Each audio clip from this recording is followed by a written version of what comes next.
ایک تخت جو یمن سے یروشلم 2249 کلومیٹر ایک لمحے میں پہنچاتا ہے، تو سوچو اس کو وہاں لانے کے لیے الفاظ کتنے طاقتور ہوں گے۔ جو یہ لوگ سمجھتے ہیں یہ کون جادو تھا، تو یقین مانے یہ دنیا کا سب سے طاقتور جادو بھی یہ نہیں کر پاتا، اور نہ ہی آج کی ٹیکنالوجی میں یہ ممکن ہے کہ ہزاروں کلومیٹر ایک پیغام، ایک سیکرٹ اور ایک سیکنڈ میں پہنچ جاتا ہے۔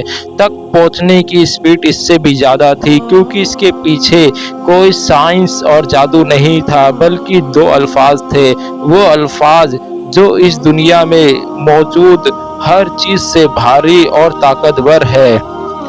ملکہ صفا کو سلیمان علیہ السلام پیغام ملا تو آپ صلاۃ والسلام کے پاس جانے کے لیے روانہ ہوئی، لیکن جانے سے پہلے اپنے تخت کو ایسے کمرے میں لاک کر دیا جس کے آگے 7 کمرے تھے، اور اس تخت کے قریب پہنچنے کے لیے 6 کمروں کو کھولنا پڑتا۔ اس کے چابی صرف ملکہ صفا کے پاس تھی۔ پھر جب ملکہ صفا وہاں 4.5 کلومیٹر دور تھی تو آصف بن برقیہ نے بھی وہ سیکرٹ تخت سلیمان علیہ السلام کی خدمت میں لانے میں بالکل بھی ٹائم نہیں لگایا۔ صرف 2 لفظ پڑھ کے اور وہ تخت سلیمان علیہ السلام کی بارگاہ میں آ گیا۔ اس 2 شبد کو کہتے ہیں بسم اعظم۔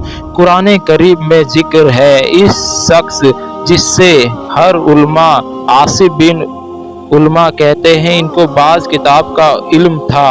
یہ لفظ بسم اعظم تھا جو اللہ تعالیٰ نے طاقتور جناتوں کو بھی نہیں دیا تھا۔ اسم اعظم کو تازہ الفاظوں میں سمجھنے کے لیے ناممکن ہے۔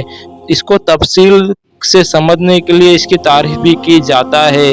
جس طرح اس کو کسی نے اصلی وجود میں نہ دیکھا آج تک جس نے بھی دیکھا، اسی طرح اللہ کے 99 ناموں کے علاوہ جتنے نام ہیں وہ سب اللہ کے نام کی صفات ہے، اور نہ ہی وجاہد اقاعت اور اللہ کے قریب پہنچنے تک کا راستہ بسم اعظم ہے۔